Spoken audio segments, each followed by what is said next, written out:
This is a message addressed to all the people of our planet, to all the leaders, to the United Nations, to President Putin, President Obama. I'll start with the fact that we all live under one sky, under one sun. We're breathing the same air. We all live on one planet. The frontiers, as we all know, are all artificial, based on greed, based on power, and not necessarily on need. And we know that for a fact. The history tells us horror stories, the story of mankind. Humanity, the superior species, as we like to call ourselves, did not learn the way, did not learn as of yet the difference between right and wrong. Are we about to learn?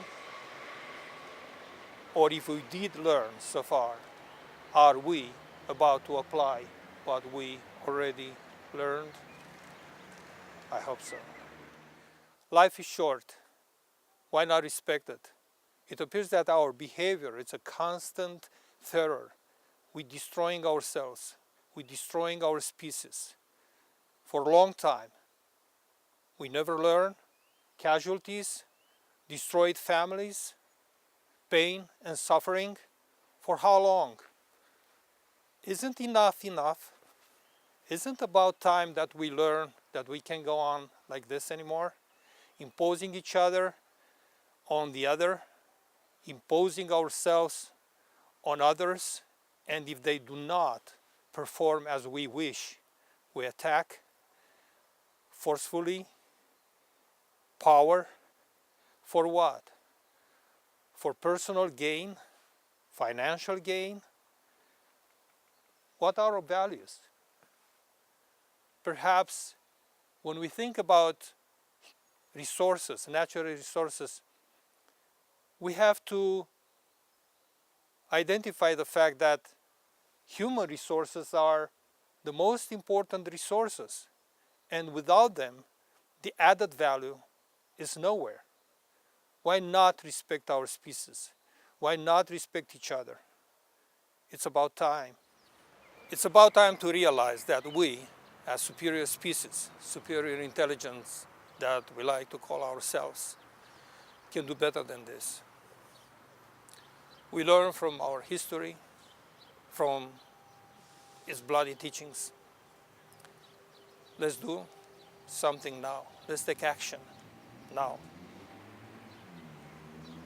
Regardless of our ethnic background, of our nationality, of our beliefs, of our traditions, we can and we should understand each other, tolerate, communicate, negotiate, even embrace our differences, and furthermore, enjoy our differences, our traditions, the diversity, the cultural and religious diversity.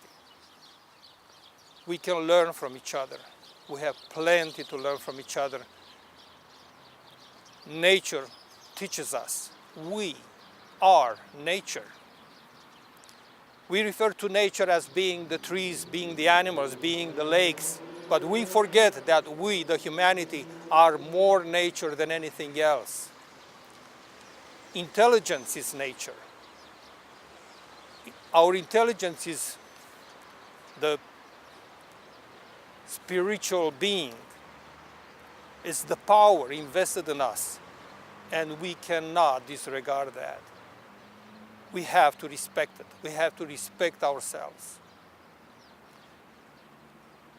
Like I said before, we live under one sun, we breathe one air, we live on one planet.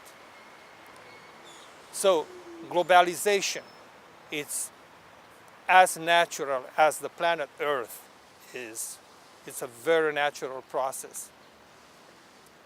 And it can happen in a peaceful manner, respecting our differences, respecting our diversity, and not to confuse with colonization. Many financial interests do not understand that. They live for today, perhaps for tomorrow. But in their concept, after tomorrow, it doesn't matter. Perhaps they think if they leave some accounts for their children, that's enough. But they have to leave life for their children, for their future.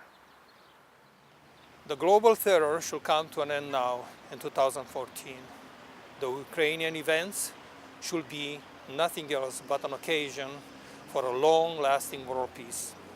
The natural resources, all humanity's resources, are interchangeable. Every nation has something to offer to the other. But let's never forget that the most important natural resource are humans and, generally speaking, life. Let's not kill each other anymore.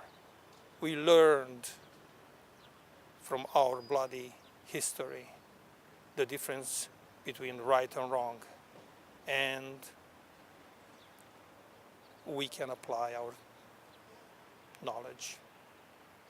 If we have heart, if we want to do it, yes, we can do it.